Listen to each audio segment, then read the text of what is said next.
Hello and welcome to Express to the Trades, I should say. There you go. I'm your host of this live stream, Rich Garton, and this is my co-host, Carrie O'Donnell. Carrie, thank you for being here with me today. Totally my pleasure. This is going to be a blast. This is going to be a good day. So Express to the Trades is a day-long event. It's all evening here at the WFCU Center where students in high school from grade 7 to grade 12 are coming to the WFCU Center for an introduction, a taste to all the skilled trades have to offer. There's about 3 hours where they go and they visit various booths, get an introduction to the various skilled trades that are available to them, and then afterwards they get to go to a basketball game. That's sure to be a good time. Yeah. The hands-on portion that we have here is what really brings the kids to life. Yes. So, Carrie, tell me a bit about yourself. What do you do for a living, I guess? That's a good place to start. Currently, my role that I have is with Build a Dream, which is a skilled trades advocacy organization that supports women and gender diverse individuals in entering the skilled trades workforce, as well as STEM and emergency response, and also leadership and entrepreneurship. So we handle a lot of that kind of stuff, but specifically my role is supporting women apprentices. Yeah, Build a Dream is a fantastic organization. I've had the pleasure of working with them for many years, and just give me a small taste of some of the things that they do in the community. It's fantastic, actually. The way I got connected with them was I brought my daughter, who was, I think, in grade 10 at the time, to one of the Career Discovery Expos. And that's a live event similar to this, where students can go in and just explore the possibilities and see other things that maybe their parents don't work in that field. They don't have any family members in it. And it's a chance to just discover that there are jobs out there that maybe sometimes they think is not available to them. With that, I was able to introduce my daughter to skilled trades, and shortly after that, I was given an apprenticeship opportunity with Stellantis. At the time, I was working with Stellantis Windsor Assembly Plant, where we build Pacificas, and now Dodge Chargers. And so at 44 years old, that's when I started my apprenticeship. I spent 10 years on the tools, and I just recently retired. So after that experience, congratulations. Yes, that's huge. It's a big adjustment moving into the office, but it's a lot of fun, and it's so meaningful to help change lives and to help people see the possibility for very secure employment opportunities and a future that will allow them to continue to grow through the trades. Now, I know your story. You talked briefly about getting into the trades at 44. Your path to the trades was very non-linear. You did not take a straight path. Absolutely. I was one of those students that I had it figured out in high school. I was going to university. I was studying French. I was going to be a French teacher, and I didn't make it into teachers college that year. And during that time, my manager, I had a part-time job with a family-owned grocery store, very popular here in Windsor, and I was given the opportunity to go into management. And with that, I had to train as a butcher because I was taking on a manager's role for the meat department. And so training as a butcher was my first step into a male-dominated typical trade. And I was only 21 at the time when I first started. And so for the following 4 years, I worked in management. And then I moved on to Stellantis purely for the cash. But then in your time with Stellantis, were you working on the line? I was a production assembly worker. Yeah. And it provided a fantastic income. I'm grateful for the work that Unifor did for us to have a good contract and great benefits. And the Chrysler Corporation in all its entities has been wonderful to my family. But I was always interested in growing more. And opportunity came up for apprenticeship. And they were offering 60 spots. And 4 women were chosen out of those 60 spots. And I happened to be one of them. You were one of those women. So, yeah, I became a Red Seal plumber while I was at Stellantis, and I get to have fun talking to people about how it's different in manufacturing as a plumber. We're not working with toilets and unclogging drains. We're working with robots and paint systems and piping systems, and it's part of plumbing most people don't recognize or know anything about. Mm-hmm. And of course, as you alluded to earlier, your daughter is a bit of a chip off the old block. She is. I'm super proud of her. All of our kids, we have 6 adult kids, and they're all finding their own pathways. And that's something for today. The whole point of this day today is to help students explore all of the pathways, not just university, not just college, not just trades. There's so many possibilities. But my youngest decided she wanted to go into something skilled trades. She did not know what she wanted to do, and she ended up getting a part-time summer job in an automotive restoration shop, JH Restoration. And they took her on as an apprentice through co-op. So she was able to do her OYAP. And for those of you who don't know what that is, that's the Ontario Youth Apprenticeship Program. And she started her apprenticeship in high school, and she's 20 years old now. She has all of her hours for her certification, and she's just waiting for her last level of school. And her employer's been fantastic in supporting her. And does she love it as much as she did when she started? She does. Yeah. She does. She's doing side jobs in our garage all the time. Okay, I need her phone number. Yeah. I have a couple things I need fixed on my car. Right? That's great. And of course, you also have a role at St. Clair College. Yes, I do. And that's where OYAP comes in. St. Clair College, I have a part-time role there. And my job there is to support high school students when they come to get their level 1 for their apprenticeship. So if a student is doing one of the trades that we offer, they have the opportunity to start their level 1 apprenticeship while they're still in grade 12. So they come to the college for 8 or 9 weeks, and I'm a support liaison between them and the school boards. So we have a great team that supports these young students that are choosing adulthood earlier than their peers. That's really cool. I was going to say, it must be quite different from when you were in high school, if you can imagine thinking back to that and going, these supports were not in place when I was in high school. Definitely not. Shop class wasn't even offered to me when I was in high school. In grade 7 and 8, I took shop class and home ec, but we didn't have it offered in high school as an option. Yeah. So it's wonderful to see that the choices are there and that days like this exist for students to discover and for parents to see it, because that's really where some of the convincing needs to happen. Yeah, and really today is about introducing not just the idea of skilled trades, but also giving people a chance to talk to people who are in industry and gain insights about what it's like to work in the skilled trades, what type of opportunities are available to them. Absolutely. And to your, okay, so you work at St. Clair College, I work at St. Clair College, and we're going to bring somebody in right now by the name of Nick, who also works at St. Clair College. I just had to yell at him to get his attention. Come on over here, Nick. I'm just going to stand up here because I want to be the same height as you. I'll step into the middle. So to the folks at home. My name's Nick Hayes. I'm the apprenticeship manager at St. Clair College. So what does an apprenticeship manager at St. Clair College do? A lot. So everything. I am in charge of all of the apprenticeship programs and every single trade that we offer, plus the pre-apprenticeship programs. I'm in charge of staffing, supporting the students, curriculum, working with the government, applying for the grants. So everything you would need to run a school, basically. So give us a taste of the way apprenticeship programs have grown over the years. Oh my, they're grown huge. So, I mean, when you look, I'm a licensed tool maker, back in, 1999, 98, when I got my license, it was just a tiny little shop at the school. There wasn't enough machinery for all the apprentices. We were fighting for space. Now you walk into our college and it is a full-blown modern tool shop with all the latest CNC technology. You look at our electric programs, we have all the PLC training, everything you'll see, in a modern factory when it comes to electronics. Our automotive shops are just unbelievable, the equipment we have. It's just across every trade. The growth is huge. The numbers are massive. The amount of students that are coming in as apprentices, pre-apprentices, OYAP students, that's a huge area of growth in the apprenticeship system, is the OYAP system and the high school's involvement in getting kids into the trades at a younger age. It's just, it's enormous. It's amazing. It's great. I love it.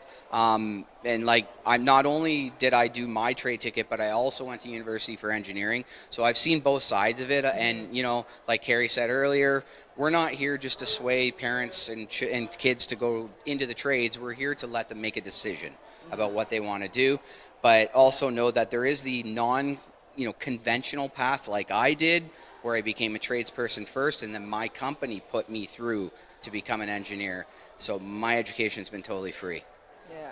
I think that's a recurring pattern. I know that there are programs out there that give students access to education maybe less than it would have cost a few years ago. Oh, absolutely. I mean, you know, pre-apprenticeship programs that you can find across the province in the colleges and in the unions and through groups like West of Windsor are free education, level 1 apprenticeship training, help you find your way in. I mean, there's just so many paths now to get into the trades where back in the day you would, you know, graduate high school, you'd pound the pavement, find a job, get them to trust you. Maybe they'd sign you as an apprentice and you go. Now there's just so many ways to get into the trades, you know, and get, you know, your education paid for, you know. Carrie, I'm sure you have a question for Nick. You guys work together regularly. Here, come on into the middle here, Nick. Do you have a question for? No, we're going to rearrange things here. Yeah. What are you seeing with students for preparation? When they're coming in, what's like your best piece of advice that you could give a student who's coming into a level 1 apprenticeship?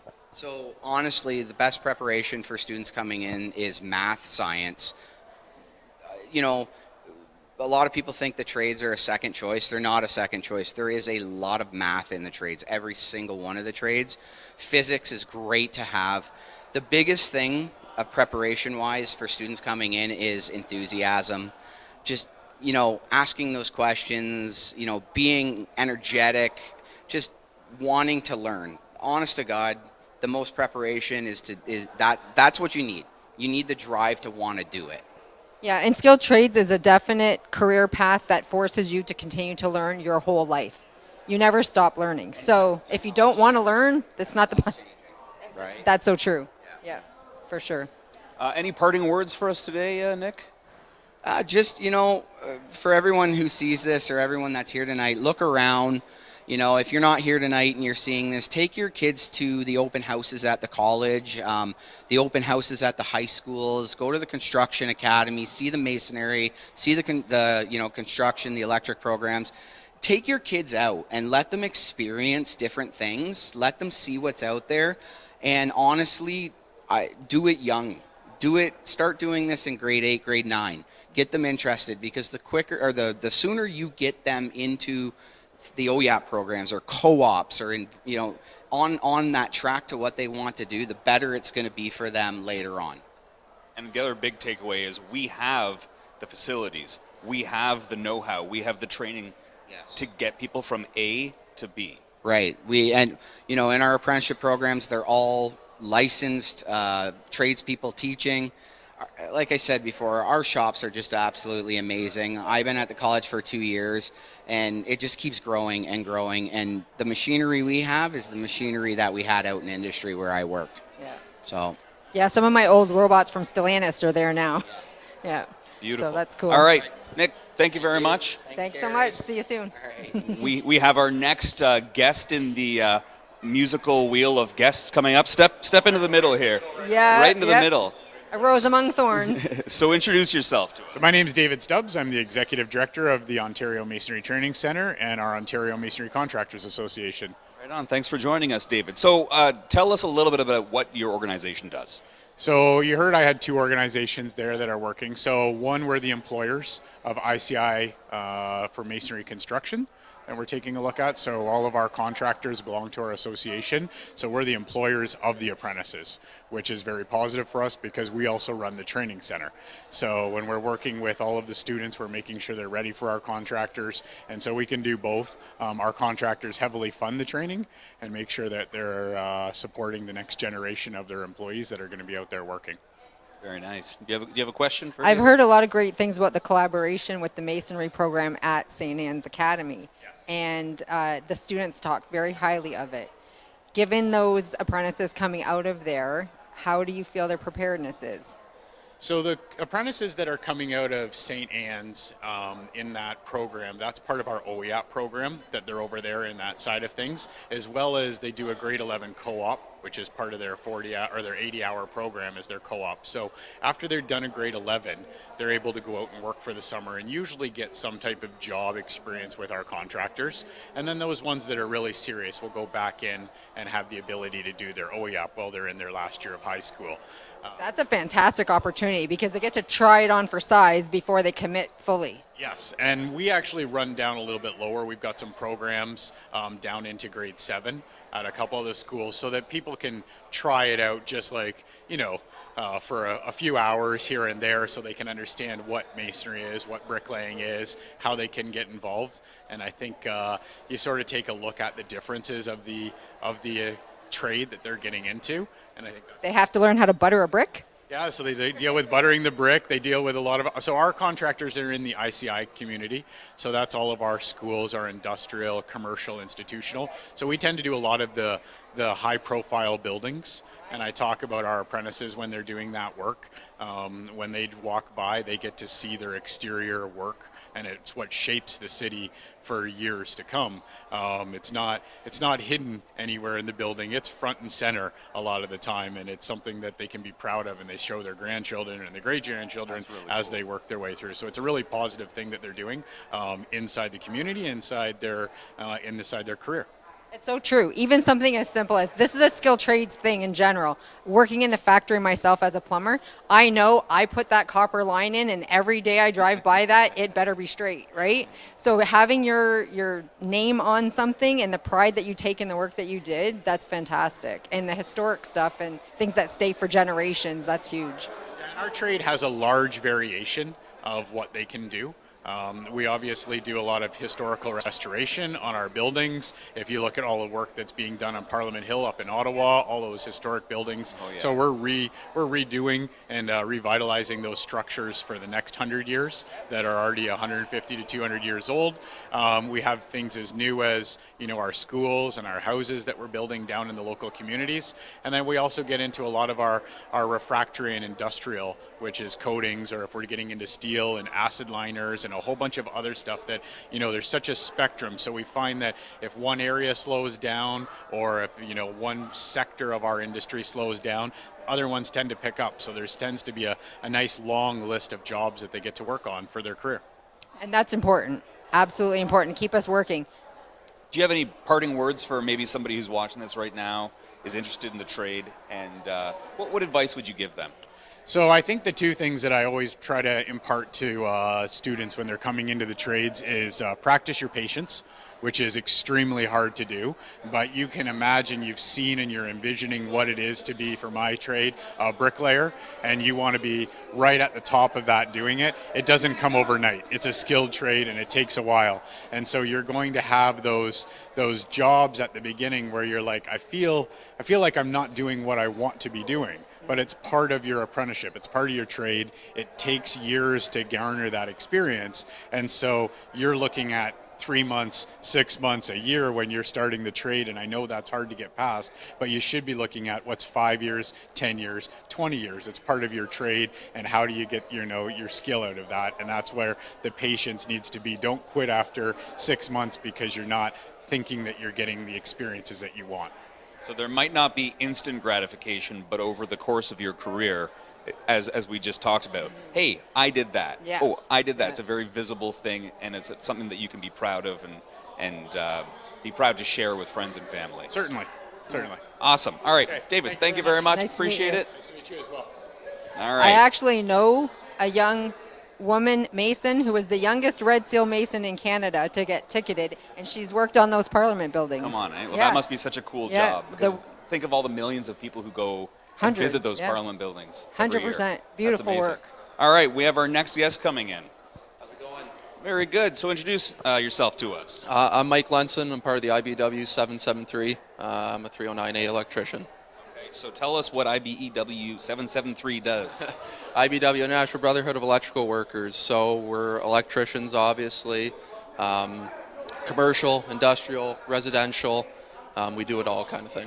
How big is your membership? Our membership's pretty big. I think we're sitting at around maybe 600 right now. Could be more. We've had a pretty big influx with everything going on with a lot of the work picture we've had.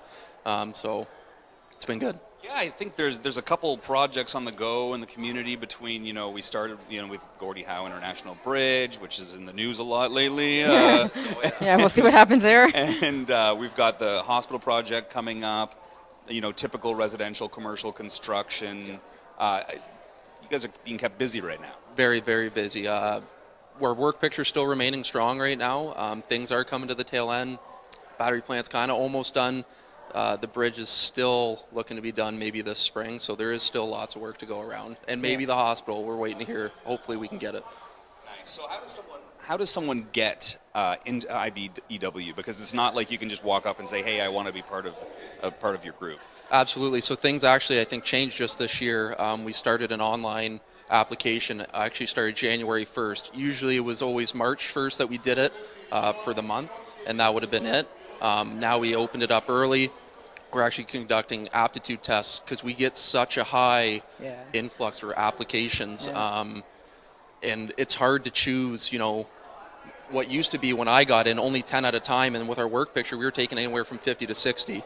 So, and I guess leads to another thing. Everyone kind of thinks, closed doors because they don't get in, or it's, everyone else getting in and not them. We like to think of ourselves as the cream of the crop, give ourselves a little pat on the back, right, and that recognition. But we just get that many applicants, and it's hard to take just everybody and anybody. We want the best of the best. And you do work here, obviously, in Windsor, Essex, but if there's work in Brampton, if there's work in Ottawa, your members can travel. Absolutely. We can get a mobilization card. Contractors from down here, our local ones, actually Sterling Ridge is currently in Oakville right now. We have a couple guys out of our local that are up there working. So that's always a possibility if you're willing to travel and work, make great money. So to all the budding electricians out there, what do you have for advice for them? Best advice I could give you, honestly, it's pretty simple. Show up on time, do what's asked you, and have a will to work, and I promise you, recipe for success. You'll have a very, very good career. I have a practical question for you. So what can an apprentice do, or a hope to be apprentice, do to get them to themselves to stand out when they put their application in with IBEW? Absolutely. So we have a new avenue you could go down. We have co-op opportunity now, and we actually have a program set up through the high schools and the school board. You can actually become a student at our hall. We have a teacher plan set in place where you're actually getting your credits at the IBEW and trying to get your foot in the door for a co-op. By getting in for a co-op, you really set yourself apart. Your name already is in there the first time, and when you go to apply for your apprenticeship, we keep track of your name. So obviously, and if the contractors like you, that says more than enough come hiring times. Absolutely. Is that the accelerated program they're calling it? Yeah. Okay, second thing. What can you describe the difference between 309A and a 442? Yeah, so 309A, I guess the best way to put it is a do-it-all. We can do residential, commercial, and industrial. A 442 is industrial only. And then I guess you can add a 309C in there. That's just residential. I like to ask because I'm from the manufacturing background. So I always like to highlight that because there's a lot of opportunities and it's pretty good pay in manufacturing. So absolutely, absolutely. Beautiful. Well, thank you very much for joining us. Thanks for sharing your Thanks thoughts. so much. Thank you. Take care. Take it easy. All right, let's bring in our next guest. We have a whole queue of people standing here waiting to talk to us. Love it. Makes me feel very important. How we doing? Very good. So Very good. introduce yourself to us. Sure. My name is Andrew Deslop. I'm with the Carpenters Union, Local 494 here in Windsor. I'm the training coordinator. So what does a training coordinator do? Lots of training. Our mandate right now is we're trying to develop our youth up to being journey persons. So we spent a lot of time over the last 5 years in partnership with the Greater Essex County District School Board. We have the high school programs come through our facility. We're teaching them things like working at heights, mobility platform, that type of thing. We also have a 15-week program where the advanced construction kids can come through and actually go to school at our facility. So they'll do things like their math, their English, but also learn the trade. And then they can go out work with their contractors on co-op, come back to us, and actually get the option to be a level 1, which is an apprenticeship program. So these are high school students. So how do you determine if someone's got what it takes to do this work? Well, the nice thing about this process, so at grade 11, they'll come to us. They'll go through the first process of schooling. We send them out with our contractors. They'll give us lots of feedback on how they're doing. And then we send them out again for the level 1 program. So it's kind of like a long interview to see if they like the process, if we like the process. And they kind of develop from being an adolescent child into more of a trades person. Mm-hmm. And then what do you find the success rate? It's interesting now because this is something we've been discussing. This program's been going on for the last 5 to 6 years. We now have our contractors asking for these kids to be a part of their company. So when they do that, it's an automatic into our union. In the past, it was very difficult to get in our union. Now we're actually bringing the kids up. The contractors like them, we sign them on right away, then we begin them through their apprenticeship process. And that's a valuable first. You can start in grade 12. It's important. Getting those employers to take that chance, and the only way you can is for them to get to know you. The only way we could do this is with the partnership with the school board. The Ministry of Labor has been a great asset for us with the sponsorship, the monies to build these programs, and providing the opportunity for these students. Now, I know you're probably not going to answer this in a negative way, but do you feel like everybody's working together for the same goal, whether it's government, whether it's school, education, even in the profession? Do you think everyone's kind of singing from the same song sheet? Interesting enough, we're very, very lucky to have this. The school board, our facility, the government, we got a great relationship like no other area has, and we've been excelling at it. We're very lucky to have this. That's good news to an aspiring person in this profession, is knowing that everyone's got it together, they're willing to hold hands, do things together, and make sure that at the end of the day, they have a job to get into and it can be successful. Well, the important thing that we take these kids from the beginning and we teach them how to be safe. We give them the ability, the talents, and the opportunities to develop into what they want to be. That's fantastic. It is. It is for sure. Having those employers take that first step, that's what makes all the difference. Very good. Well, thank you very much for your time. I really appreciate it. Thanks so much. Have a great day. 5 representative marching our way. We got to get these individuals to How are you use less letters and more descriptions. That's right. Yes, LIUNA, what does it stand for? yeah, what does LIUNA stand for? Labor's International Union of North America. Okay. And the 625 is your local. Yes. So we're the biggest union in North America, and we're international. So yeah, it's great. It's a great place to work. Lots of work. Okay. And you know what? We forgot to ask you your name. I feel that's pretty rude. I'm Carmela Calcare. I'm the training director at LIUNA 625. So give me a bit of the history on LIUNA, because looking around in the community, I see LIUNA 625 everywhere. I feel like you guys are a very community-minded, involved organization. Yes, very, very community marketing, where we want to be out there. We want to show that, we're there to help the community, to help our members and families, and there's a lot of reaching out programs. We partner with a lot of partners too, so programs. We do a lot of training with our partners. So yeah, our number one thing is for sure get LIUNA out there everywhere, and it's right across Ontario, Canada, and in the U.S. So Can you tell us what trades are under your umbrella? So we have like 17 different sectors. So we're not just like, okay, electrician, you're going to be, let's say you try asphalt. You want to be an asphalt, worker. That doesn't work out. Water main, storm, sanitary, that's possible within our union. That doesn't work out. There's forming. We do a lot of basement formings. We do a lot of concrete pouring. We do a lot of demolition. We do a lot of, new energy. We work on the windmills, the solar farms. We do a lot of infrastructure, the bridge, culverts, road work is huge, heavy civil is huge. So we're, the nice thing is you can start something and it'll be like, oh, wow, it didn't work out. We can try something else. And, and I did that too. I went from heavy civil to ICI, heavy civil, ICI. And it breaks it up a little bit, so you're not putting 40 years on one thing. So Okay, so we'll go back to letters. ICI.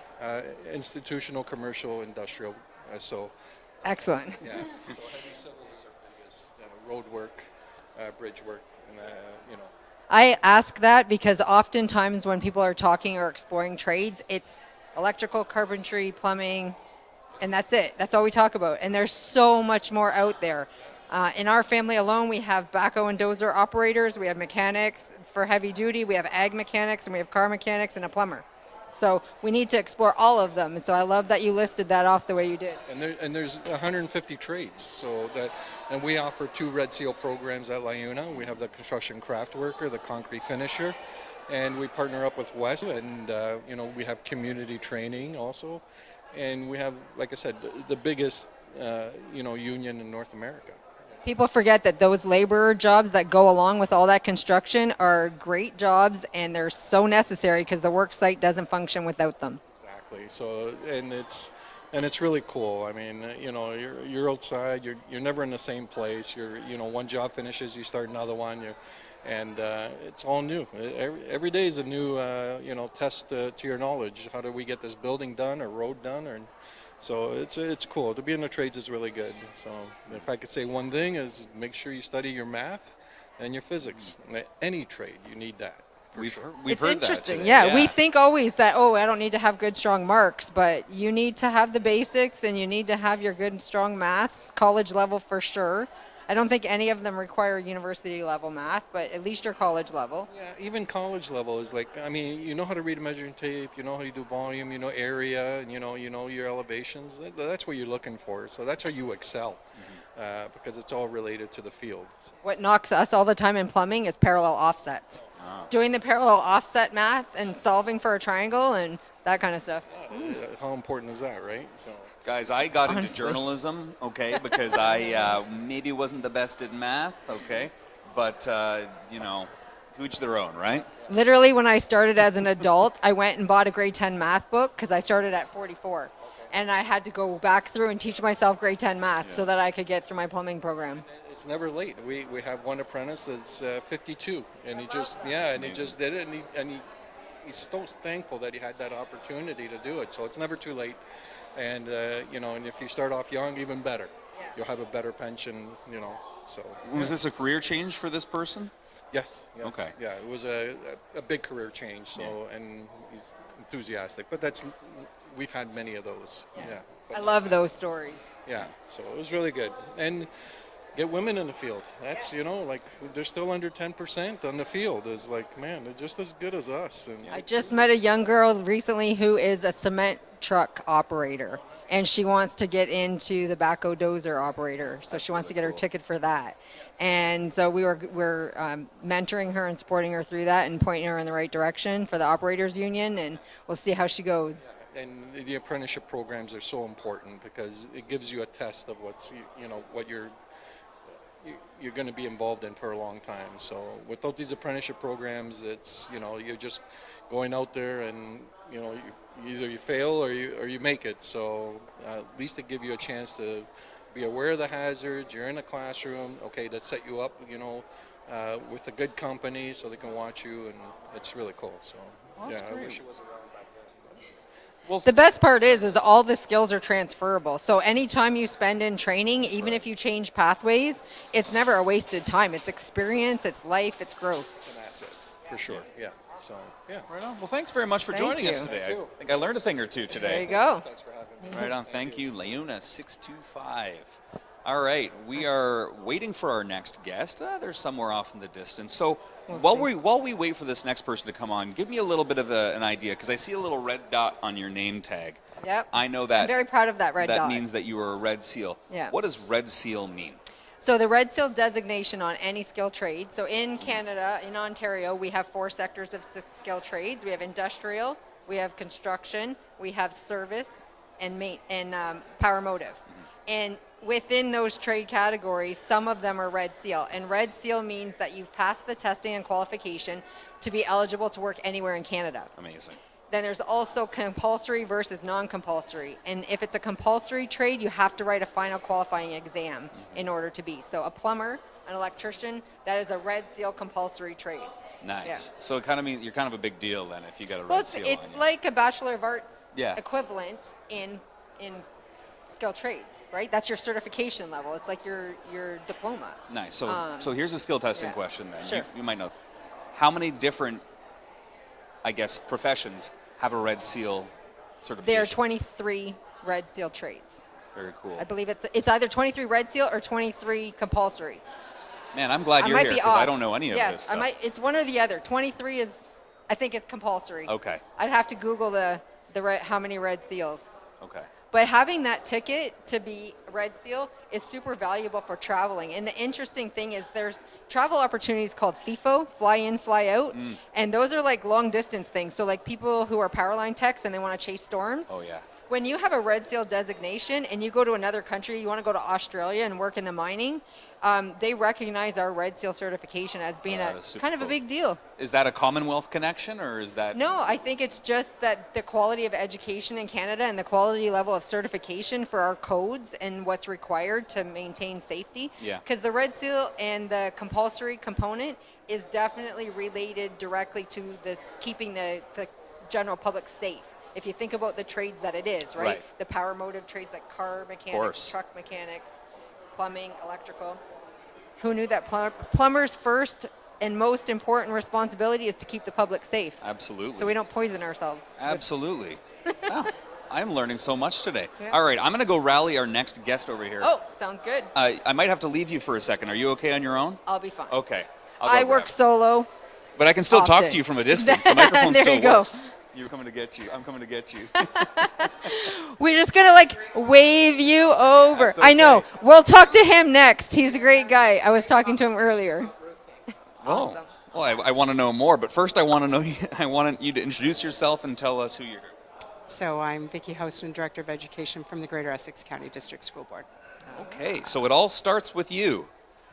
And then maybe one day people graduate out of high school and go on to be the next Red Seal plumber, the next carpenter, or the next bricklayer, Yeah. or the next mechanic. There's so many different opportunities available in the skilled trades. So what do you do at the Greater Essex County District School Board to prepare people for their futures? So I'll share a little bit of a personal experience first. I actually have my Red Seal as a cook. Yay! So, That's yay, so cool. Yay. Go you. So I worked in the restaurant business from the time I was 15 years old. And then finished up my apprenticeship and was grateful enough to be hired by the board 31 years ago as an experienced cook to teach our Ontario Youth Apprenticeship Program in the culinary department. And then just kind of moved along the way. Also did a university degree. So combining of both of those, and then here I am Okay. 30 years later. I have a question for you. When you did that certification, were you able to use your Red Seal as your undergrad degree, like they can now? No, I was not, but I did do a lot of spearheading to make that be acknowledged because I know what I went through. I actually had to drive all the way to Kingston every week during the summer and come home on the weekends. I had a little one at home with my husband, so ended up trying to do all that and said, you know, we need to make this different and we need to make it better for people from the trades to get into other levels within education. So. It's so cool that that actually worked out that way, because we were just talking about the Red Seal being like having your Bachelor of Arts, and the fact that you can now challenge for your bac ed, your Bachelor of Education, with a Red Seal certification, so that you can go on to be a high school teacher. It's incredible. So from the board perspective, obviously I'm the epitome of a champion for skilled trades because I come from one. And I think oftentimes, you know, a big challenge sometimes is families and, you know, sharing with parents about. So when I was a principal in a high school, guidance would always send students and parents to me to say, well, talk to her, like look at her now, right? And so I think just even outside of the education piece of it, you'll always have that trade with you, regardless of wherever avenue you end up taking, whether you stay in the skilled trade or not, that will be with you for life. You'll always know how to change a tire. I'll always know how to cook food. So it's just those skills that you bring with you, and to make it an opportunity for our students in our high schools to be able to participate in it is just extraordinary. We've built some new high schools recently. Thankful to the ministry for the funding for those, and we've made sure that we've had tech facilities in every single one of them. Some boards across the province are not including them anymore because they're extremely costly, and we'll put students out on co-op and those type of things, but we've always had the belief, hire people from industry to come in to teach our kids and then put them out into industry where they're going to get jobs. That's fantastic. So actually, I'm curious your perspective on this event here that we're at right now, Express to the Trades. It's, you know, in my opinion, a great way to get kids exposed to the trades. I'm curious to hear from your side. You know, do you have to do a lot of convincing to get people to come out to this, or is it an easy sell? It's actually a really easy sell. We have a large tech department, so we're fortunate in that way. So the teachers promote it, Guidman promotes it, our senior staff promote it. So it's a little bit of an easier sell, and just say, you know what, just go out, just walk around, just ask questions, just look and see. Right now you might not think it's for you, but that one little spark of, oh, I didn't realize. Yeah. And I think sometimes people consider, like they talk about construction. Well, what is construction? There's so many trades underneath of that. You may start out, right, as a carpenter, but then off you go into another trade.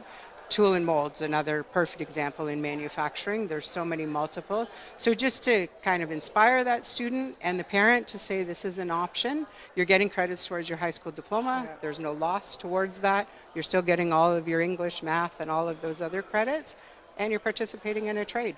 You never know how those seeds planted are going to grow.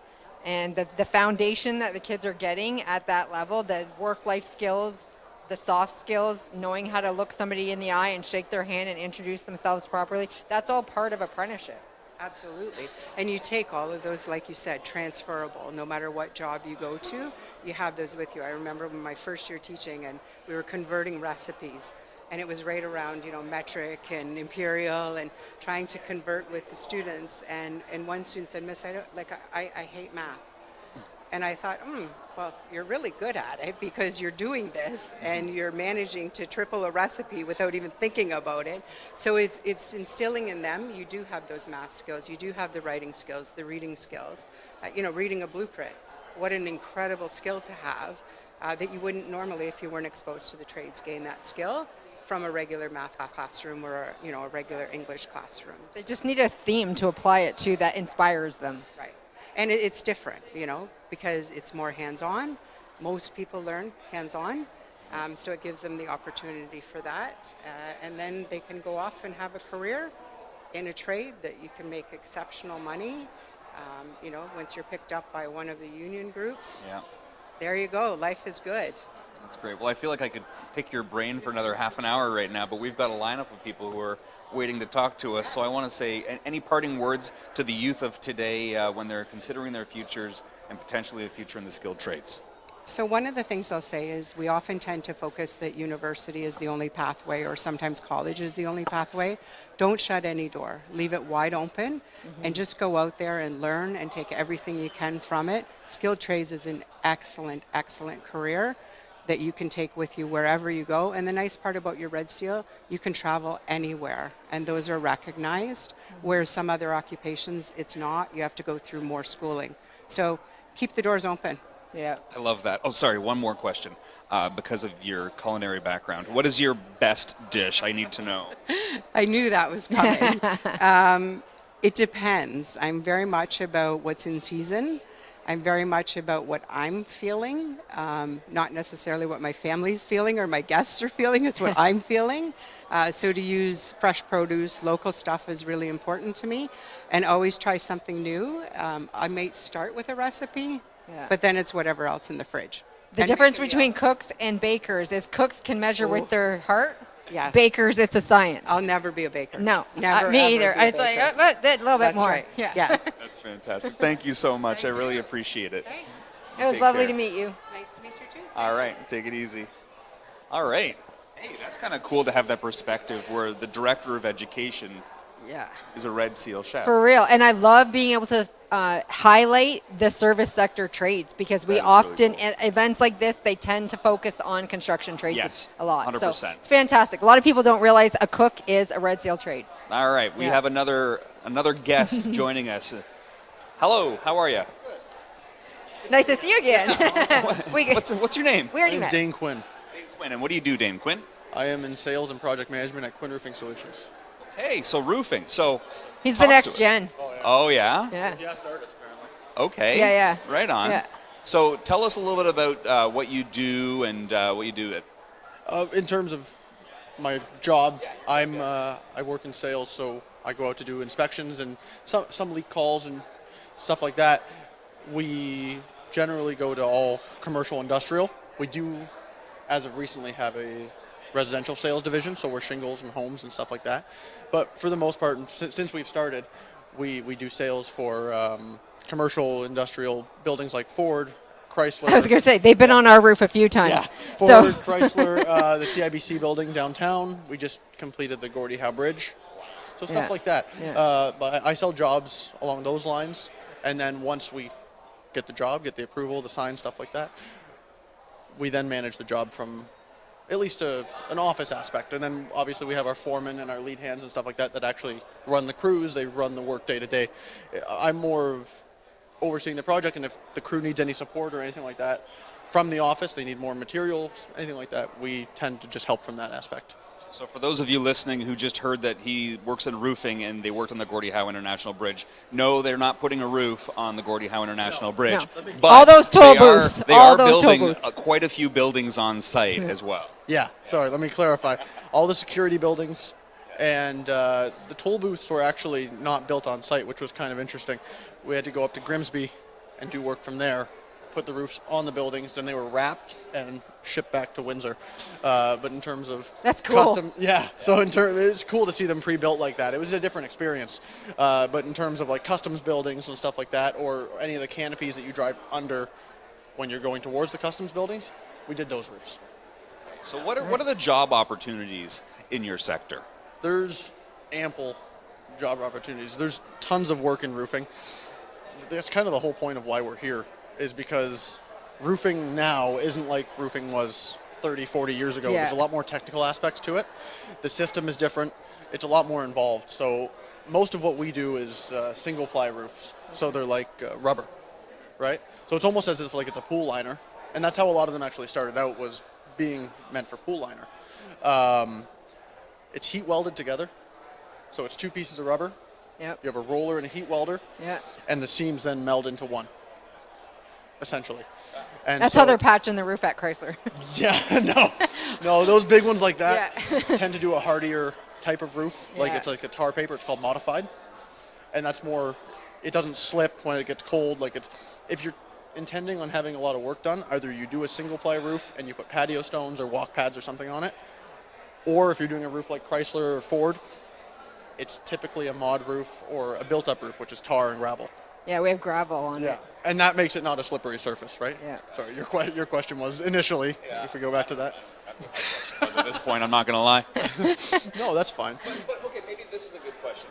So obviously, job opportunities. Yeah. It's okay. We get carried. We go on a tangent. We forget where we are. What I would say, roofing isn't the way it was before.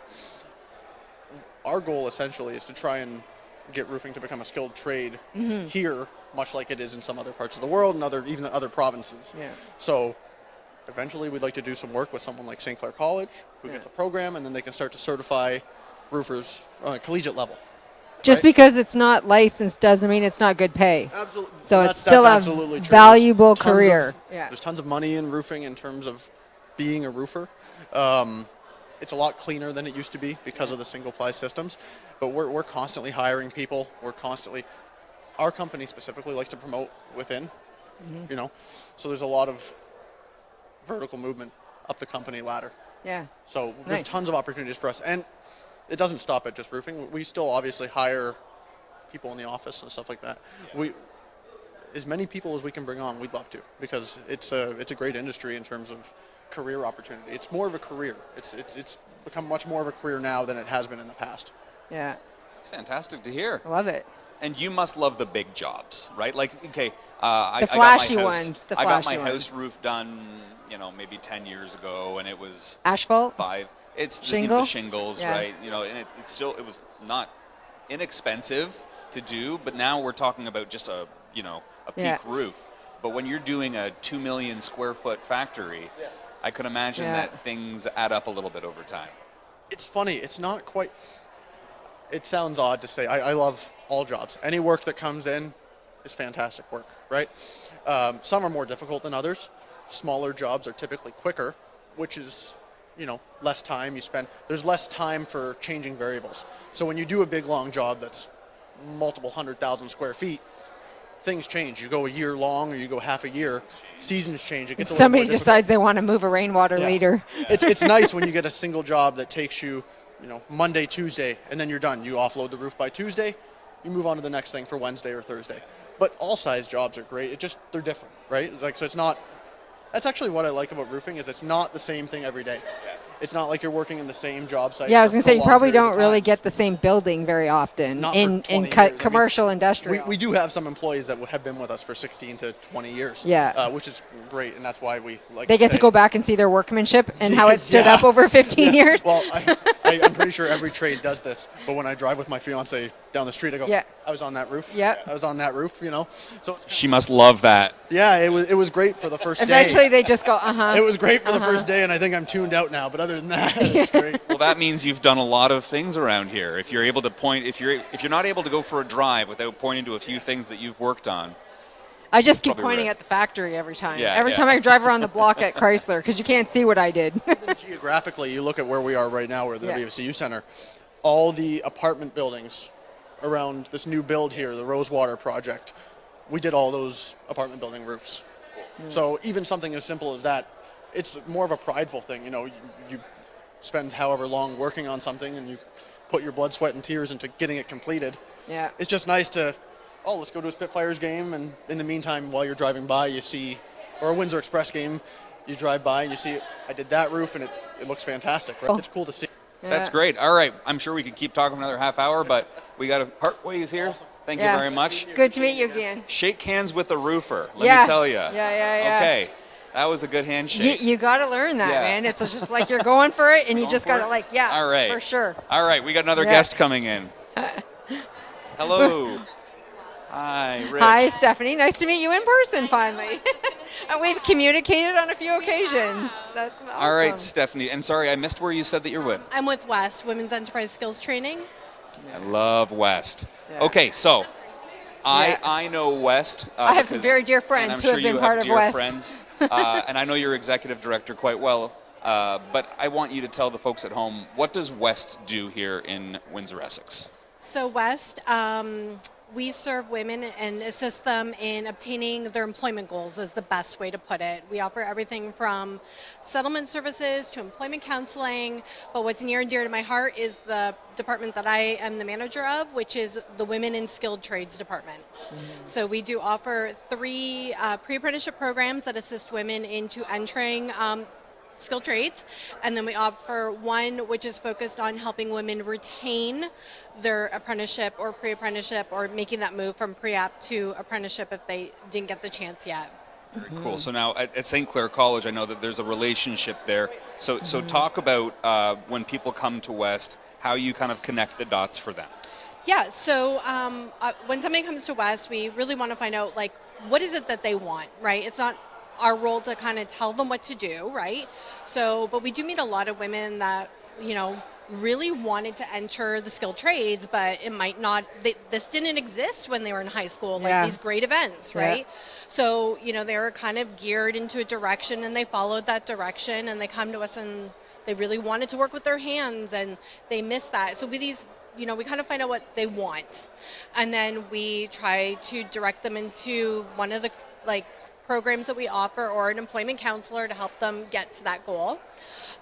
With St. Clair, we do offer several pre-apprenticeship programs where, you know, we are, you know, helping the women. We're doing the employment counseling. We're doing the, you know, job fairs, where St. Clair is offering that training course, the actually pre-apprenticeship training course to get into that skilled trade.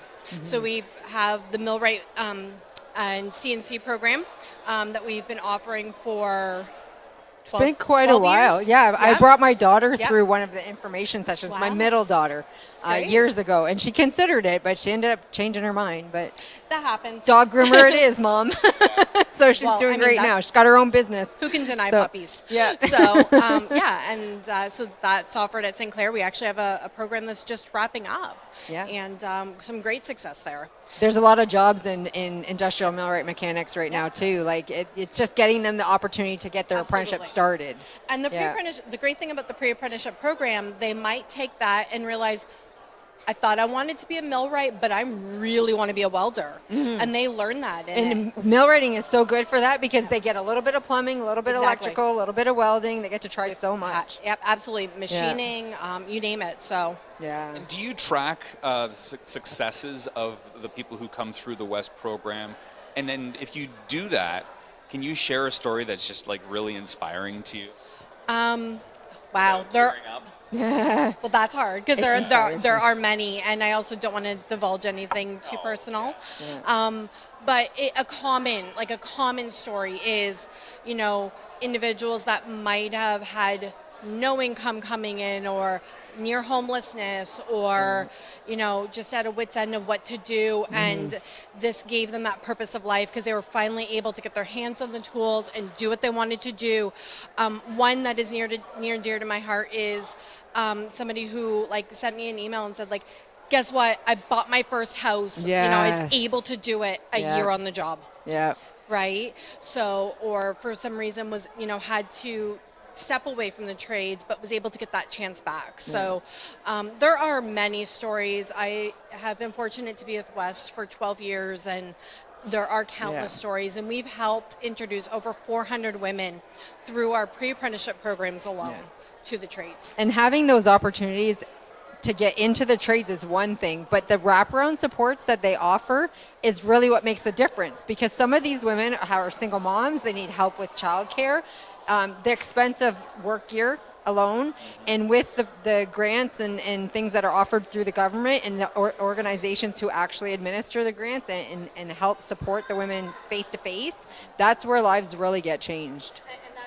That is a very important point. Like, you know, everything from the work boots, those aren't cheap, to getting them their starter. Love them.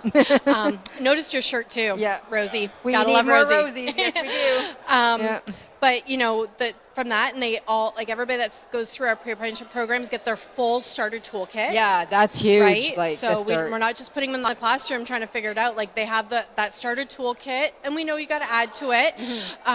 But, you know, they can step onto the job from toes to tools, you know, and they're covered. Yeah. You're doing amazing work, and everybody in your organization deserves a big handshake, big hug. Honestly, I just want to wrap my arms around you guys. You guys do such incredible work.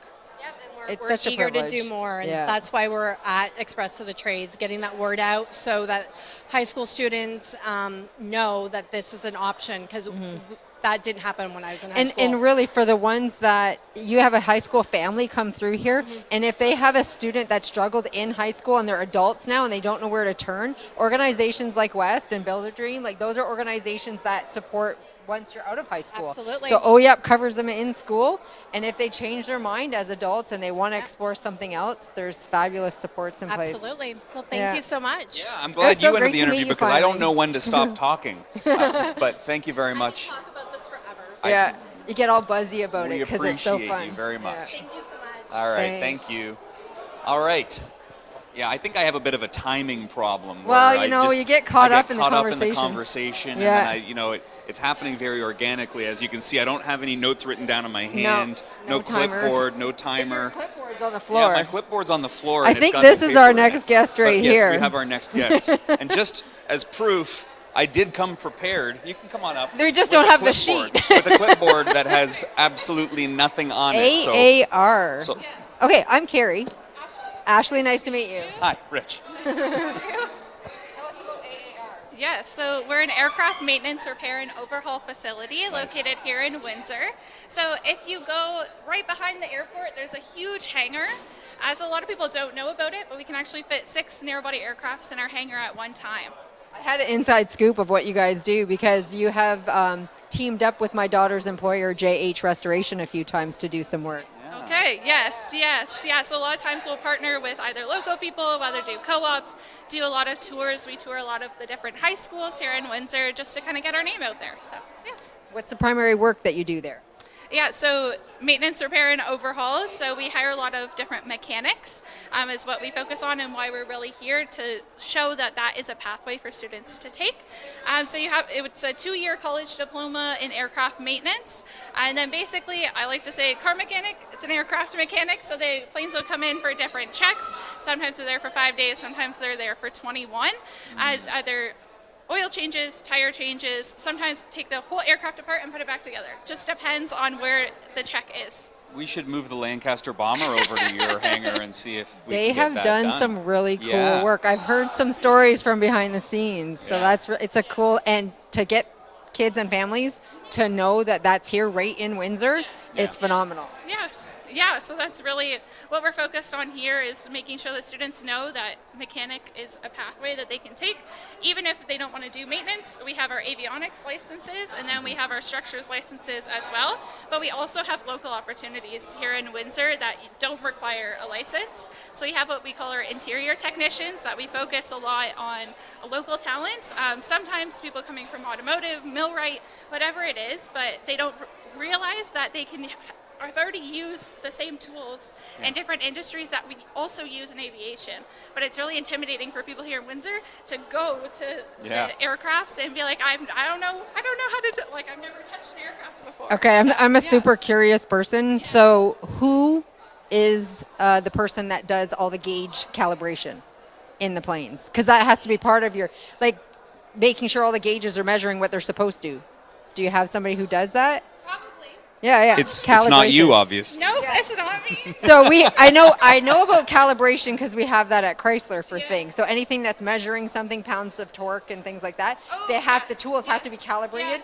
Well, your gauges are measuring things for your pilots, so those gauges have to be calibrated to make sure they're accurate. And I'm thinking, I don't know who the technician is that does that. So anything that has to do with the plane, whether it's anything in the cockpit, anything with the gears, anything like that, basically take it all apart and put it back together. So there's somebody in our facility that does that work. I'm going to have to Google that because I need to know now. It's kind of high stakes stuff though, eh? Because the people are putting, I guess similar to a car, but maybe we take that for granted a little bit more. But in a plane, you're putting your trust and your faith into people to make sure that it works when you're going up and going down. Yeah, so at AER, we really emphasize our safety culture. We have an SMS manager, so our safety management system. I was going to say, there's the letters again. Yes, safety management system. So we have an go. awesome individual that's in charge of that program, making sure that everybody is safe and everything is good quality and ready to be for the planes to be taken off. Because at the end of the day, it's for the passengers too, right? So it needs to be safe for them.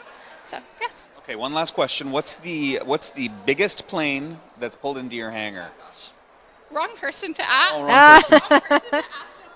We do have a lot of 737s. One project that we worked on that was really cool. Not in my time, I've been there for a little over a year now, but we had like a Disney plane that came through. So it was all decorated in like Mickey and had like all of the stars. That's awesome. And everybody loved it. We have all different projects and all different customers at our hangars. So different projects all the time, but I don't know what the biggest one. I want to say our 737s, but probably bigger. Right on, beautiful. And last thing. If it fits, it sits. That's right. If it fits, it sits. My grandfather was an airplane mechanic, and so he used to write manuals on how to build airplanes. Yeah. That's so cool. Yeah, I thought that was cool too. That you talked about the safety and like how meaningful that is, and you're right. We do kind of take it for granted with cars. My brother is a mechanic in all things. He started as a 310S and heavy duty and all of that agriculture. His biggest career opportunity that was the most meaningful for him was to work in Kandahar on the air base as a technician, supporting the Canadian and American military. That's the kind of opportunities that skilled trades can sometimes provide. So knowing that your work is so meaningful is huge. Awesome. Yeah. Well, thanks very much Thank for your techs joining for us us, today. for Sorry for all keeping the us skill safe. testing questions. I swear it's not my job to stump people at all. Well, I get curious and I I'm just nosy. have to know. Nosy by nature, right? Okay, hey, we have our next person. She's ready. She's looking for us. We can't tell where you're from by your Rich. outfit. Sylvia, nice to meet you. I'm Okay. Carrie. Sylvia, do you come with a last name? Sylvia Pomoni. I'm an Pomoni. HR generalist at Enwin Utilities. Enwin, all Hey, right. our friends at Enwin. Yeah. So you guys keep the lights on, you guys keep the water running. So tell us a little bit about, I just kind of spilled the beans on what Enwin does. Yeah. But obviously it's more than that. So tell me about it. We do have a lot of opportunities at Enwin. As you said, keep the lights on, the water flowing, but we have a lot of service departments as well to facilitate that service to the public. Everything from IT, finance, regulatory, geomatics, engineering, control room. We have departments all throughout and a lot of different career opportunities within Enwin. How many people work at Enwin? That's a lot of stuff, right? It's not like one person at each job. We have just over about 330 employees. Okay, so you started off by saying that you're part of HR. So I'm going to ask you a very practical question because I'm coaching apprentices all the time as my role at St. Clair College. So in this modern day and age with AI and resumes and all of that garbage, how do people make themselves stand out when they're applying for a role in a skilled trades position at NWIN? So I would say even starting out attending career fairs like this is a great opportunity, not only to learn about the different roles, but also to make those connections. So today we have a couple of our power line technicians on representing NWIN at our booth. They have a couple hands-on activities that they can display, and we find it very engaging for some students. And so they make those early connections, and it's an opportunity to not only engage with us from a skilled trades perspective, but also from HR. So we have opportunities for our students, co-op opportunities, and different roles within the business. To stand out, I would say really putting yourself out there with explanation towards your past experiences, what you're learning to gain, and what you're willing to invest in terms of independent learning and knowledge, and kind of put yourself out there. So you're looking for upskilling on their resume and extra added training that sets them apart from other candidates potentially.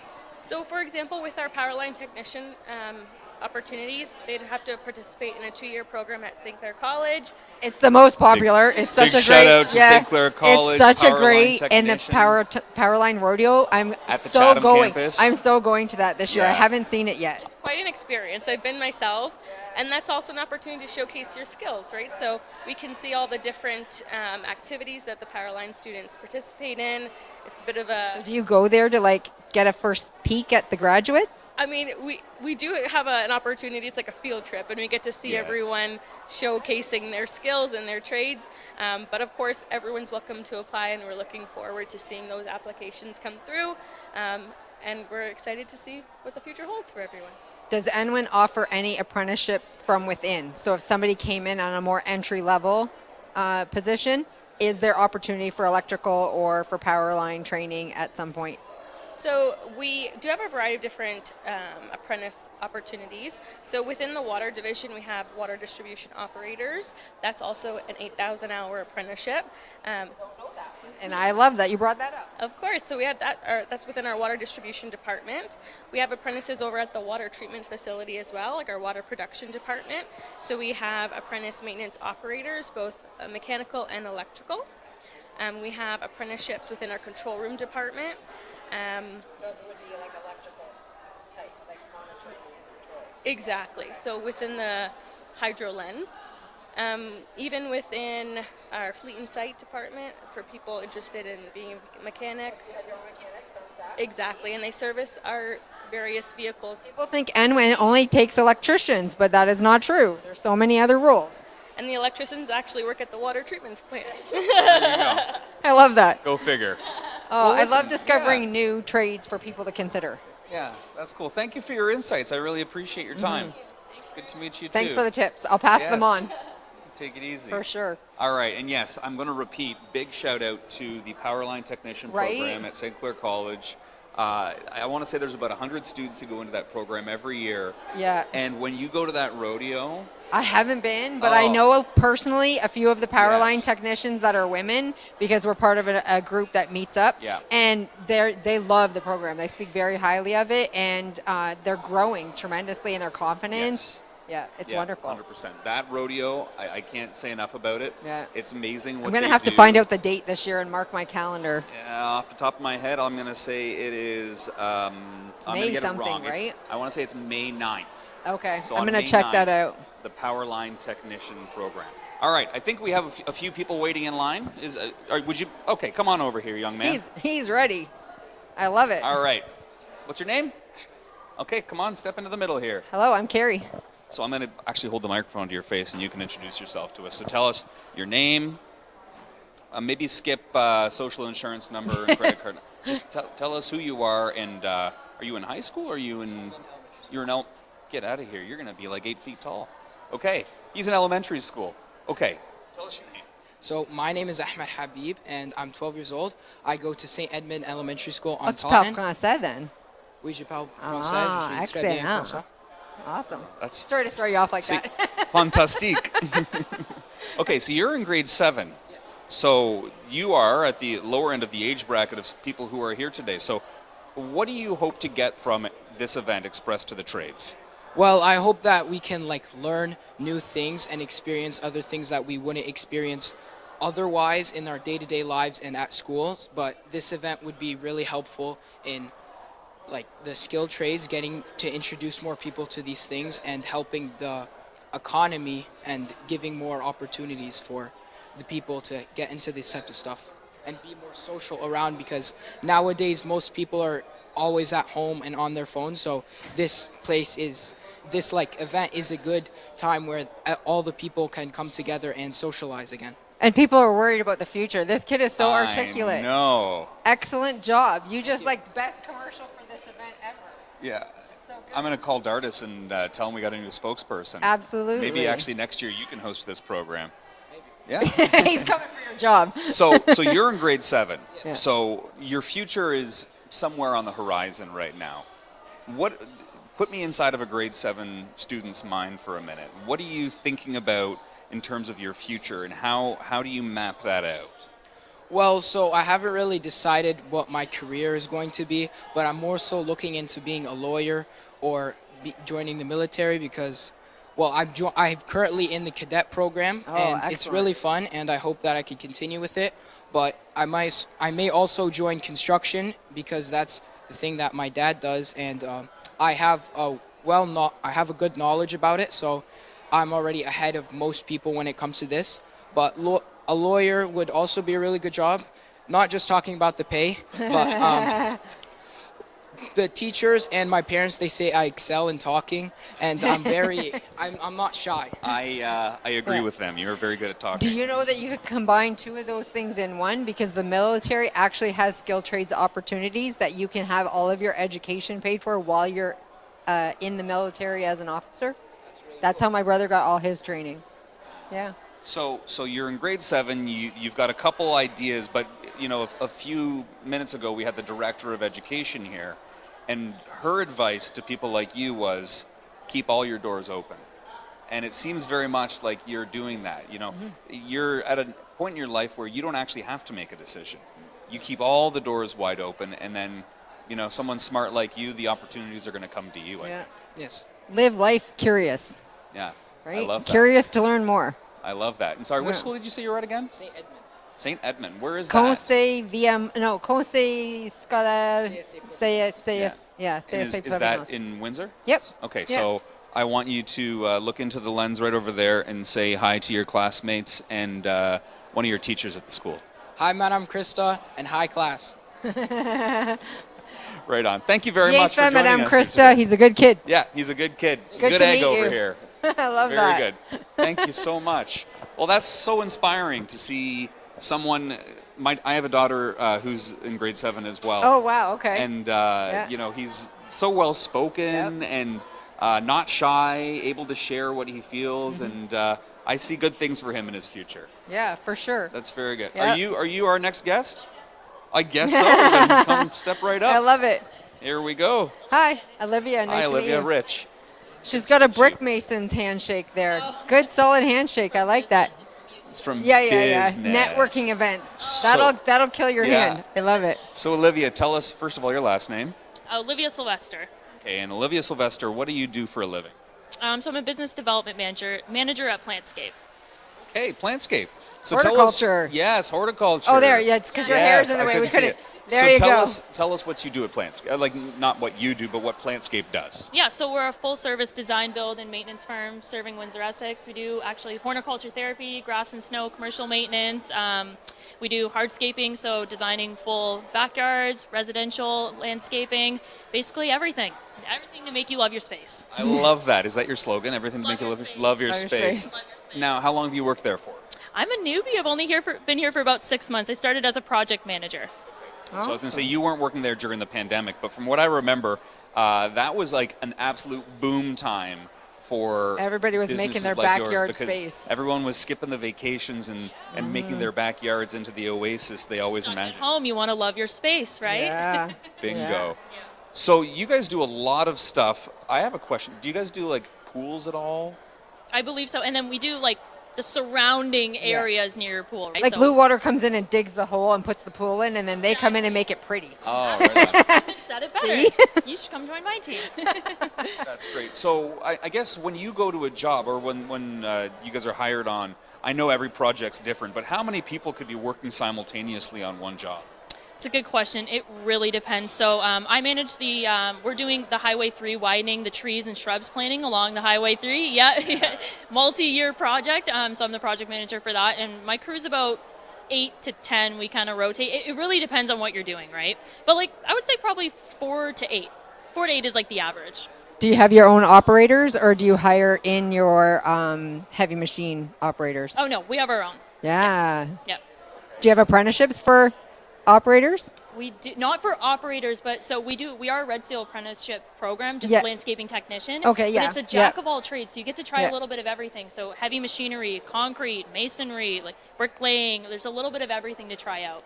So we're a Oh. Red Seal employer, so we do take on apprenticeships. That's so cool. Yeah. I love that. So when you walk away from a job and it's all done, how good does that feel to know that you took, you went beast to beauty? How good does that feel to know that you flipped someone's space?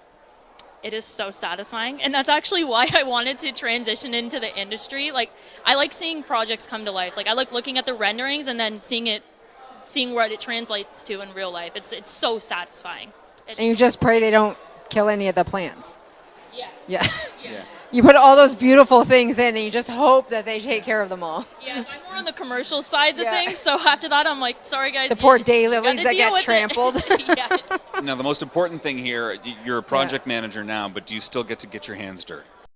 Of course, and I asked my, actually funny story, when I started doing, I was doing a mandate, which is like a corporate level consulting co-op. I was doing it in my, when I was doing my graduate degree in Master's Business, and I told Leanna, the CEO of Plantscape, I said, if I stay on with you guys, you have to let me drive the skid steer. And Yes. she was like, yes. Get the So girl I got behind to the drive the equipment. skid steer. Yeah. And now I'm here. That's awesome. That's fantastic. Well, thank you very much for joining us here today. That was It's great to meet fantastic. you. If Great you to meet if you need any students, give us a call. Beautiful. Thank We'll you hook so you up. much. All right, that's super cool. Is this another guest? It's hard to see Yes, with this these is bright June. lights shining down. but June is and this- I met earlier. Is so this the June Muir? I believe it is. Okay, Yeah. step right up. I didn't know we had celebrities coming today. Okay, let's talk about that. All right, first of all, you need no introduction, but I'll introduce you anyway. June Muir, you have been involved in the community on a very grassroots level for a long time. Tell us what you do and why you do it. Okay, so I'm the CEO of the UHC Hub of Opportunities. I'm the president of the Windsor-Essex Food Bank Association, and we have 26 programs and services all under one roof. And so if someone's looking for a job, they come and see us. If they're looking for an apprenticeship opportunity, they can meet with a caseworker. But what is really near and dear to my heart is feeding people, because once you offer food and you give people food, you give them opportunity. When those bellies are full, they're able to think, they're able to make that next step to employment, to an apprenticeship opportunity. So I'm really excited because on the 24th of February, the Coliseum, Caesars, Windsor, is going to have Windsor Express, and they're going to be there. There's going to be this great game that nobody wants to miss. So you're going to watch a game, give back to your community, and some of those proceeds are going to come to us, and we're going to share it with the 15 food banks in Windsor and Essex County. So, yeah, that is nice. I've been firsthand able to witness a lot of the great work that you do in the community, but also what the community does for you. Whether it's the Saints concert or the Windsor Express or all the other various partnerships, do you just have a lot of friends who like to work with you? A well-connected lady. It feels like people will do what they can to be part of what you do. And you know why I think that is? Because I think that Windsor, Essex County is very caring, and people know that food insecurity, it's there, it's real. And I will say to people, if you don't think it's real, come out and see us. Yeah. We at the UHC Hub of Opportunities have 300 visits a day. We're at different locations, and we went from having packages ready once a week for our clients to twice a month because we just can't keep up with the demand. So food is expensive, and it's a real need, and people don't wait in line for food unless they need it. Yeah, for sure. So, and a lot of myths and misconceptions about who utilizes a food bank today. It's working people, it's your neighbors, it could be somebody you're working with. So people really need to understand that food inflation has hit many, many families, and that's why it's important you come out to this game. So Windsor Express is going to be there versus Sudbury. The game is going to be at the Coliseum? Yes, not it's here. right at Caesars. Wow. It's at the Coliseum. That is going to be exciting. How often does that happen? That was 5 years ago. So it's going to be very exciting. People need to come out, watch the game, and you're watching a game and you're giving back and you're making a difference in your community by doing that. Where do folks get tickets from? They get their tickets online. Online? Yes, online. All right. You go to that website and purchase your tickets, and Beautiful. like I said, you're giving back at the same time. And how often do you get to watch a basketball game at Caesars Windsor? That's pretty cool. It is pretty cool. I hope you're going to be there. Oh, I'll be there. I hope so. And the folks who are here today also get to watch a basketball game. Yes, they do. So from 4 to 7, they're going kind of checking out all that there is in the world of skilled trades in Windsor, Essex, and they get to watch a game tonight here too. So it sounds to me like the Windsor Express are a pretty good partner of yours then. Oh my God, Dardis is an exceptional partner. He does what he can for the community, and he loves to give back. And I think knowing what he's doing on February 24th and working, you know, and having a game at the Coliseum is amazing. So yes, a big shout out to everybody, what everybody does in our community. Yeah, it's such a great community to be a part of, to see the things that collaborations are happening, and it's great that St. Clair College is a part of it, and Absolutely, St. Clair College is a part of it, a big part of it. Yes, and so it's everyone that comes together that allows us to help people. And like I said, it's working people, it's seniors, people on fixed incomes. You know, the people that access a food bank wouldn't do it unless they truly needed it. So I like to think that we all live in a community where we all lean on each other when we need to, and that there's always someone there to support us in our time of. Yeah, and you guys do that, and so does Dardis, absolutely. Yeah. We keep hearing about this Dardis Willis fellow, he's like and I feel like the snappy dresser. He's the got most his snappy suit on dresser now. in the WFCU Center at the very least. For sure. Okay, so that's my tease for Dardis Willis. He'll be coming. I'm not sure if he's next or if he's coming up. He's coming up. Yeah. Yes, he's okay. next. He's coming June, up. thank you so Thank much. you. It's a pleasure to see you again. Thank you It's so so much. lovely to meet you today. Yes. Okay, and All right. And here's the Dardis. Well, you've set the stage. Ah, Now here's Dardis. Love that. Dardis, I wish I knew your middle name.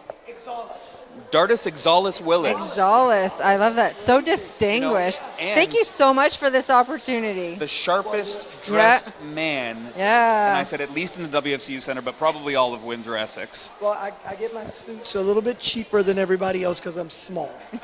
And so the tailor doesn't charge me as much. Half price. Half price. So I'm happy. So, I mean, this has got to be a great feeling. You see the concourse here is full. There's students here, grades 7 to 12, learning all about the trades, sticking around for some basketball. What a great event. What a great concept and idea for an event. Well, I can tell you this, Rich. You go back to the 2011-12 season, and you know we've been trying really hard to make sure we connect and tie to the community. And this particular event is one of the marquee events that ties us directly to not just the community, but what's important to the community. Yes, so true. Our area is known, right, for automotive. And automotive, while a dynamic industry, it has some of the most and deepest trades tied into it. And so both like Detroit and Windsor being automotive backgrounds, what do we have? Trades, automotive, great jobs, and we have to figure out a way to make them first for our kids. I know you mentioned earlier, let's make sure we introduce our kids to the trades so we can keep as many of those jobs in our way of life, which is very tight community, right? Windsor's different than Detroit. We have a special connection community-wise. We like that. Two degrees of separation, right? Just two. Thank How you lucky so are we? much. I was always curious what prompted you to start this.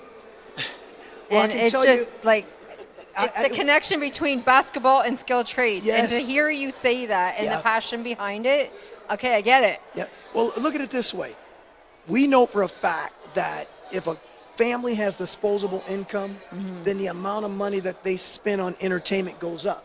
So it's a no-brainer for me to say, hey, wait, how can I help make sure that the incomes in this area are higher? Yeah. Trades, while I have 3 degrees, you have degrees, you have degrees, degrees are not meant for everybody. Right. Some people have great physical dexterity and awesome with their hand and mind at the same time. And if we can tap into that, which are the trades, then guess what? Those high income jobs, absolutely, right here, they pay well. Yep. I worked at a plant, right? 2,500 people, right? I was the chief boss there, right? Yep. But the guys that made the best money and the most money were the trades. Right? I made 1.5 times what my supervisor did on the tools because we get overtime. They don't. Yeah. They're on salary, right? There's guys in my plant that made triple what my supervisor made, and it's unfortunate, but it's fortunate. It's a myth. It's awesome. Yeah. And just think, if we can do that for our kids here, give them an introduction to a trade, we just change their life. Because a lot of times we don't address those things that interest them. Sometimes, and for me, working with my hands was important, right? I like the resilience that trades builds in you too. Yes, it does. And so to help kids develop that personal strength from within and confidence, it's huge, and it's so fun to see. Yeah, you know when what? It starts. You're 100% right. Watching these kids walk around here with their parents, going to a particular booth and playing together, doing things together, you see this bright light come in the kid's eye, and the parent going, wait a minute. Hold on, this is great. I got my kid right here. I'm having a hot dog.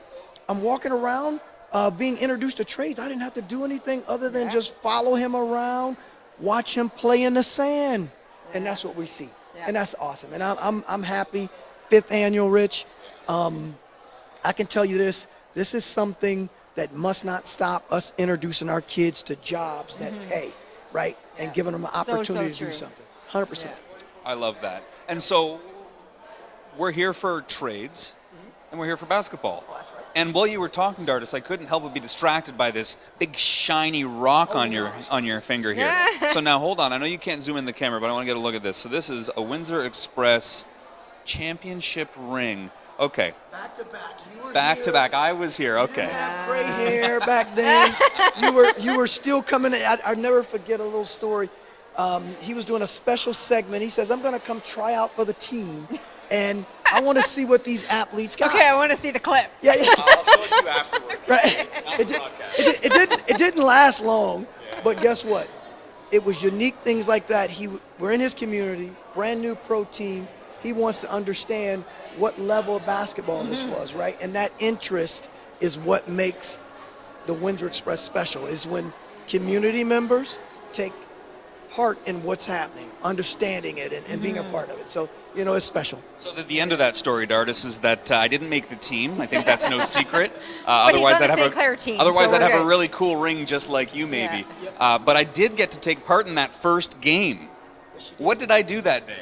I think you rode the bench for the first half. Second half, they called you in, and he scored 50. I'm telling you, right there. Oh, no, he has a bad memory. I dressed up as the mascot. Oh, that's for a the first blast. Windsor Express game. Actually, I remembered it. I just didn't want to say it. That's so funny. Too kind. I'm It's picturing okay, there's no shame basketball in my socks, game. and now No. we're talking furry animal. No, you know the best thing about wearing a mascot is that nobody knows it's you. Yeah, he did, and he was having a blast, right? And so I can tell you unequivocally, He's a character. one of the best things and funnest things I've ever done was dressed up as a mascot. Yeah. And listen, I was here in Windsor. Nobody knew I was in the mascot. I got in the mascot. I ran around. I was hugging people. And somebody asked me, said, you sure smell like the mascot. Yeah. And I'm going, that was me. They Yeah. couldn't believe it, but it was fun. There's an identifiable scent to being inside of a mascot can imagine. costume. So I didn't know which one of the two they were talking about. Yeah, because yeah. it's very sweaty in there. Well, and yeah. hopefully she was talking about this cologne and not the Yes, other cologne. yes. So unfortunately, having experience in the costume, I'd say it's probably the other cologne. I'll take that. I did bathe right after. So Windsor Express, this is a lot of fun. You're bringing a lot of people out here to take in your product on the core product. Let's pump up the team a little bit. Tell me about the team. What's great about this year? Well, I'm really excited. It's like a project that a kid works on. You start off kind of slow, and you begin to see a shape. And the same thing happened with the team this year. We started a little bit slow, behind the 8 ball a little bit. We moved some pieces around, and we put the final piece in play just last week. Nice. A kid from Kitchener, superstar, awesome, 29 years old, so he's at that grown man phase in his life, ready to continue to play what he loves. So I think that we will do very, very well in the second half of the season, which is right now. We're on a 2-game winning streak. We should win tonight. If not, I'll call one of you guys in. I'm going to need you to coach this time, and I'm going to need you to play. Okay, I'll ride the bench again. Yeah, that's right. So just from a organized standpoint of the team, they're looking good. And I don't want to jinx them, but they are looking good, man. We got 2 MVPs on the team, Billy White and Latin Davis. Both of them played pro all around the world. Awesome. So they're here with us for the next month and a half to get through a championship. And let's just put our hands together, pray that it happens, and come out on top. Basketball teams are kind of like the automotive industry. They're cyclical. Yes. There's development phases, and then there's winning phases. Yes. You got to be patient and grow through them all. General managers hate that aspect of It's things, true, right? it's It'd be a true, lot easier but if you I had was like gonna say, at if least you were you're like the not LA the Maple Leafs. Dodgers. Oh, hey, you watch your tongue. Hey, young they're my lady. team. I'm Yeah. dedicated. Okay, good. Come hell or high It's water. interesting that you say that because the young lady that runs the team, her name is Erin. You see her running around Bobbing here? around, yeah. Whoa. Yeah.